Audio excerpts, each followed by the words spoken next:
Hi விவாஸ். இன்றைக்கி kitchen வீடியோவில் எங்கள் வீட்டில் முருங்கைக்காய் வச்சு ஒரு சிந்தாமணி செய்யலான்ட்டு இருக்கேன். அதை செஞ்சு காட்ட போகிறேன். நீங்களும் செஞ்சு பார்த்துட்டு அது எப்படின்னு கமெண்ட் பாக்ஸில் சொல்லுங்கள், சரிங்களா? அதுக்கு தேவையான இன்க்ரீடியன்ட்ஸ் என்னென்னு பார்த்தீங்கன்னா முதல்ல வெங்காயம் கட் பண்ணி வச்சுருக்கேன், கருவேப்பிலை, அப்புறம் பார்த்திங்கன்னா ஒரு 6 வரமிளகா பார்த்திங்கன்னா விதை இல்லாமல் கட் பண்ணி எடுத்து வச்சுக்கணும், குட்டி குட்டி பீஸாக, சரிங்களா? எடுத்து வச்சாச்சு. அடுத்தது முருங்கைக்காய் ஒரு 6 முருங்கைக்காய் எடுத்து வச்சுருக்கேன். அது பாருங்கள், நல்லா முருங்கைக்காய் இப்படி நார் லேயராக வரும் இல்லைங்களா? அதெல்லாம் நார் எடுத்துகிட்டு குட்டி ஓரளவுக்கு மீடியம் சைஸு கட் பண்ணி எடுத்து வச்சிட்டேன், சரிங்களா? அப்படி பொடி பொடியாக கட் பண்ணி எடுத்து வச்சுக்கோங்க. அப்புறம் அதுக்கு அப்புறம் இறக்கும்போது அதுக்கு தேவையான கொஞ்சம் தேங்காய் பூ எடுத்து வச்சுருக்கேன். அது அப்புறமா லாஸ்ட்டாக நம்ம தாளித்து இறக்கும்போது போட வேண்டியது, அதுக்கு எடுத்து வச்சுருக்கேன். இதுதான் இதுக்கு தேவையான பொருட்கள். இது பார்த்துக்கோங்க. இது முருங்கைக்காய் சிந்தாமணி.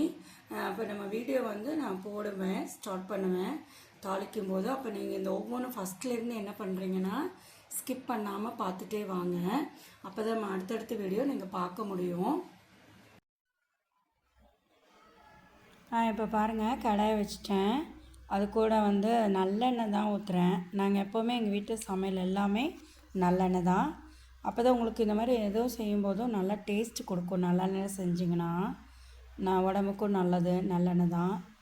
பாருங்கள், ஆயில் ஊற்றியாச்சு. ஆயில் ஹீட் ஆகிட்டுருக்கு. ஆயில் ஊற்றி ஹீட் ஆனோன்னா கொஞ்சம் ஸ்லிம்மில் வச்சுக்கோங்க. ஸ்லிம்மில் வச்சுட்டு பாருங்கள், நான் கடலைப்பருப்பு உளுந்து பருப்பு கூட ஆட் பண்ணிட்டேன். ஏன்னா கேஸை ஸ்லிம்மில் போட்டிங்கன்னா தான் அது கொஞ்சம் கோல்டன் ப்ரௌன் வரும். அதுக்காக தான் இப்போ வச்சுருக்கேன் ஸ்லிம்மில். பாருங்கள், அது கோல்டன் ப்ரௌன் வர வரைக்கும் ஃப்ரை ஆகட்டும். கடலைப்பருப்பு உளுந்து பருப்பு ஃப்ரை ஆகிட்டுருக்கு. பாருங்கள், நல்லா ஃப்ரை ஆகுது. பொறுமையாக மெதுவாக செஞ்சோம்னா நல்லா டேஸ்ட்டாக இருக்கும். நம்ம கேஸ் ஃபுல்லில் வச்சு செஞ்சோம்னா நல்லாவே இருக்காது. பாருங்கள், ஃப்ரை ஆகிடுச்சு. பாருங்கள், கோல்டன் ப்ரௌன் வந்துட்டுருக்கு. இப்போ வெங்காயம் ஆட் பண்ணிட்டேன்.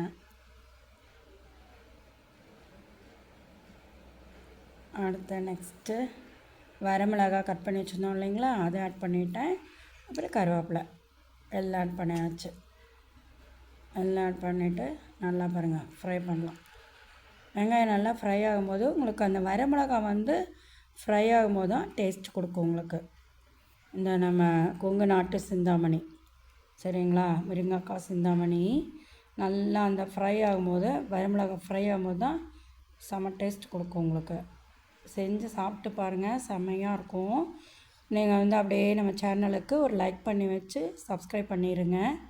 இது வரைக்கும் பண்ணலைனாலும் இன்னும் இந்த வீடியோவில் இருந்தாச்சும் ஸ்கிப் பண்ணி வச்சிட்டிங்கன்னா தான் அடுத்தடுத்த வீடியோ, இதுக்கு முன்னாடி ஃப்ரண்ட்டில் போட்ட வீடியோ எல்லாம் பாருங்கள், நல்லாயிருக்கும். கமெண்ட் பாக்ஸில் சொல்லுங்கள். நீங்கள் செஞ்சு சாப்பிட்டு பார்த்துட்டு சொல்லுங்கள் டேஸ்ட்டு. பாருங்கள், முருங்கைக்காய் ஆட் பண்ணுறேன்.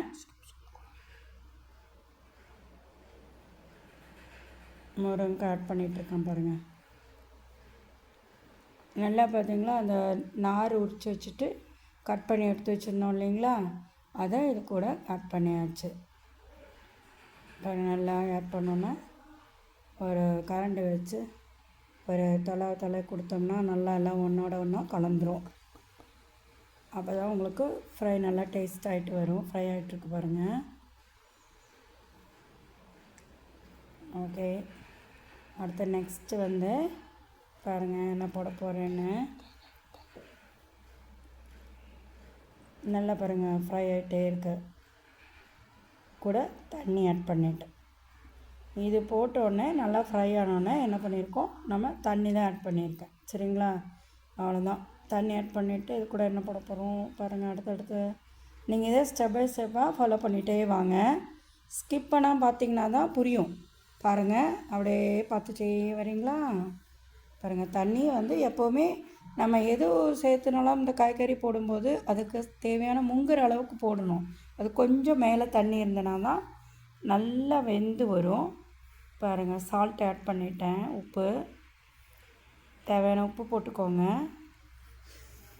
அப்புறம் அதுக்கப்புறம் நெக்ஸ்ட்டு கொஞ்சமாக மிளகாத்தூள் அதான் எங்கள் வீட்டில் ஓன் ப்ரிப்பரேஷன். அது நான் கொஞ்சம் ஒரு அரை டீஸ்பூன் ஆட் பண்ணியிருக்கேன். அவ்வளோதான். பாருங்கள், நல்லா மிக்ஸ் பண்ணி விட்டுட்டு மூடி போட்டு மூடி வச்சோம்னா ஃப்ரை ஆகிட்டு வரும். நல்லா மூடி போட்டு மூடி வைக்க வேண்டியது தான். பாருங்கள், நாட்டு முருங்கைக்காய் சிந்தாமணி ரெடி பண்ணியிருந்தோம் இல்லைங்களா, அது பாருங்கள் ஃப்ரை ஆகி ரெடியாக எடுத்து ப்ரெசன்ட் பண்ணி வச்சு பாருங்கள் ஆவி பறக்க எடுத்து வச்சுருக்கேன். அதுக்கு மேலே பாருங்கள் கொத்தமல்லி தூவிக்கலாம். பாருங்கள் முருங்கைக்காய் சிந்தாமணி பாருங்கள் நல்லா ஃப்ரையாக எடுத்து ப்ரெசன்ட் பண்ணி வச்சுருக்கேன். கொத்தமல்லியெல்லாம் போட்டு நீட்டாக இருக்குது பாருங்கள். இது வந்து பார்த்திங்கன்னா இப்போ முருங்கைக்கீரை எப்படி நமக்கு ஹெல்த்தியோ அதே மாதிரி முருங்கைக்காவும் ரொம்ப ஹெல்த்து உடம்புக்கு. நீங்கள் சும்மா சாதாரணமாக வந்து முருங்கைக்காயை வச்சு கொடுத்தீங்கன்னா குழந்தைங்களாம் சாப்பிட மாட்டாங்க, அதை அவாய்ட் பண்ணிடுவாங்க. நீங்கள் இந்த மாதிரி சிந்தாமணி இந்த மாதிரி ஸ்பெஷலாக செஞ்சு கொடுத்தீங்கன்னா அவங்களுக்கு பார்க்கும் போதே நல்லாயிருக்கும், ஒரு அட்டாச்சாக இருக்கும்போது அவங்க விரும்பி சாப்பிடுவாங்க. இது செஞ்சுட்டு நீங்கள் இதை எப்படி வச்சு சாப்பிட்ணுன்னா சாதத்தில் வச்சு சாப்பிடுங்க. சூப்பராக இருக்கும், செம்ம டேஸ்ட்டாக இருக்கும். நீங்கள் செஞ்சு பார்த்துட்டு கமெண்ட் பாக்ஸில் கண்டிப்பாக கமெண்ட் பண்ணுங்கள். ஓகே, தேங்க்யூ விவாஸ்.